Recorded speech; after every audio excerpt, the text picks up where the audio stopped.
नमस्कार दोस्तों, स्वागत है आप सभी का रोशन सर स्टडी पॉइंट पे।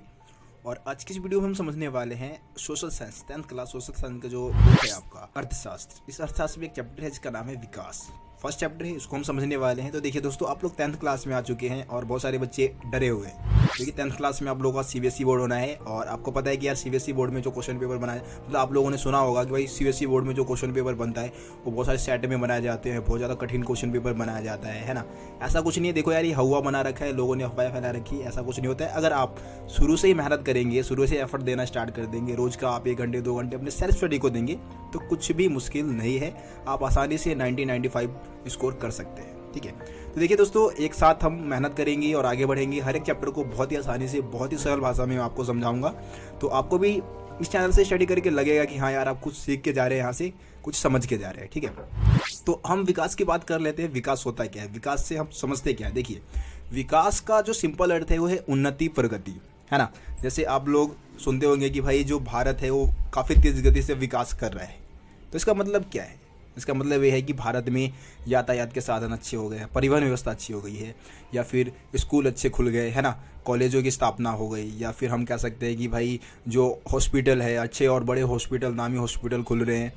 इसके अलावा उद्योग धंधों की स्थापना हो रही है, लोगों को रोजगार मिल रहा है, लोग बेरोजगार नहीं है, अब लोगों की इनकम बढ़ रही है, आय बढ़ रही है। तो यही क्या है? विकास है ना। इसी को हम क्या बोलेंगे?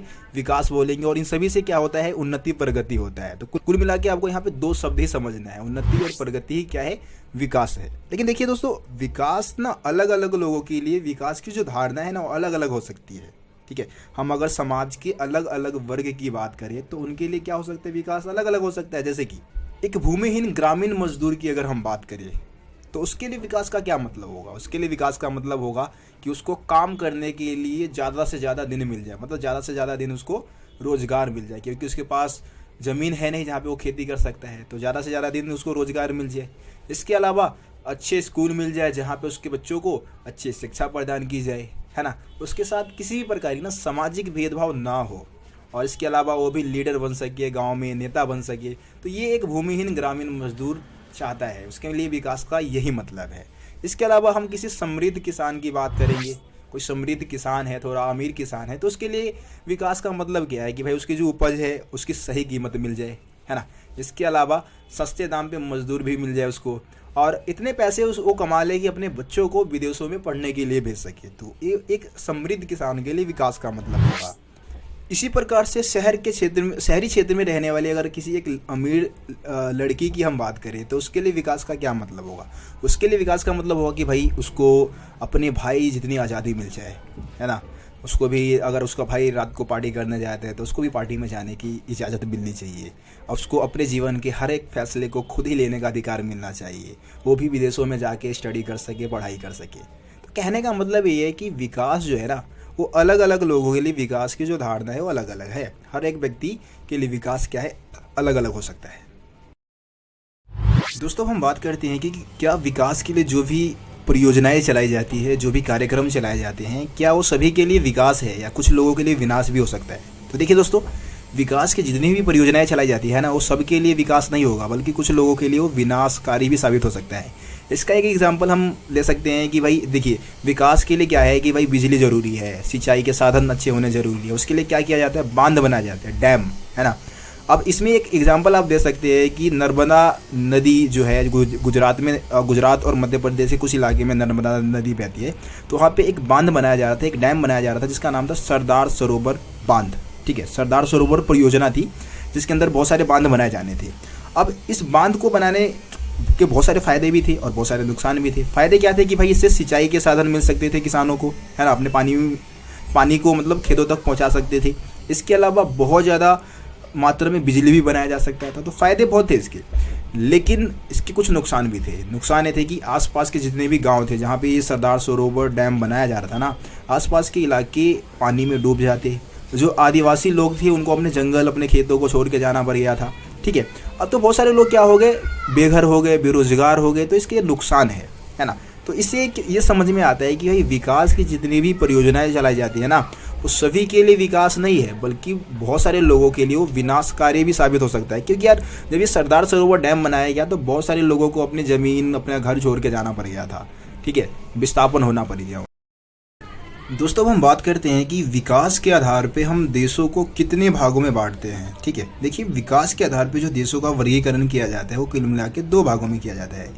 सबसे पहले हम विकसित देशों की बात कर लेते हैं, उसके बाद दूसरा है विकासशील देश। ठीक है, अगर हम विकसित देशों की बात करें तो विकसित देश उन देशों को कहा जाता है जिन देशों में जो औद्योगिकरण की जो प्रक्रिया है ना वो बहुत तेज गति से हो रहा है। मतलब उद्योगों की स्थापना जो है वो बहुत तेज गति से हो रहा है वहाँ पे, और प्रति व्यक्ति आय भी क्या है बहुत अधिक है। जो लोगों की इनकम है ना वो बहुत ज़्यादा है। ठीक है, ये जो देश है वो आत्मनिर्भर है और समृद्ध हो चुकी है। ठीक है, यहाँ पे क्या होता है कि देश में जितने भी संसाधन है ना उसका इस्तेमाल पूरे अच्छे तरीके से किया जाता है, पूरी तरीके से संसाधनों का इस्तेमाल किया जाता है। साक्षरता दर बहुत अच्छी है, मतलब पढ़े लिखे लोगों की संख्या बहुत ज़्यादा मात्रा में है यहाँ पे। ठीक है, इसके अलावा हम बात करें कि भाई गरीबी और बेरोजगारी की बात करें तो वो भी बहुत कम है इन देशों। और इसके अलावा अर्थव्यवस्था में मुख्यतः जो सबसे ज़्यादा योगदान है ना वो तृतीय क्षेत्र का, यानी कि सेवा क्षेत्र का सबसे विशेष योगदान है। ठीक है, आय के अगर वितरण की बात करें, यानी कि जो इनकम का जो बंटवारा है वो कैसा है तो समान है। मतलब वहाँ पे ना भेदभाव इनकम के आधार पे जो असमानता है वो बहुत ही कम है। ठीक है, और सकल घरेलू जो उत्पादन यानी कि जो जीडीपी है वो भी ऊंचे है, मतलब जीडीपी भी बहुत ज़्यादा है इन देशों की। तो ये सब तो विकसित, भाई ये सारे विशेषताएं जो है वो विकसित देशों की है।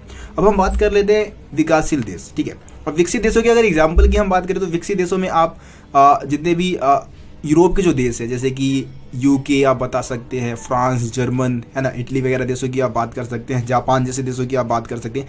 इसके अलावा आप अमेरिका जैसे देशों की बात कर सकते हैं। तो ये सब विकसित देशों की कैटेगरी में आ जाते हैं। ठीक है, दूसरी तरफ हम अगर विकासशील देशों की बात करें तो विकासशील देशों में जैसे भारत है ना, चाइना भी अभी विकासशील देशों के कैटेगरी में ही है, पाकिस्तान, बांग्लादेश, यानी कि एशिया के जो बहुत सारे देश है वो विकासशील देश की कैटेगरी में आते हैं। अब विकासशील देशों की क्या विशेषता है, देखिए विकासशील देशों में क्या है कि औद्योगिकरण की जो प्रक्रिया है वो बहुत धीमी है ना, प्रति व्यक्ति आय भी बहुत कम है।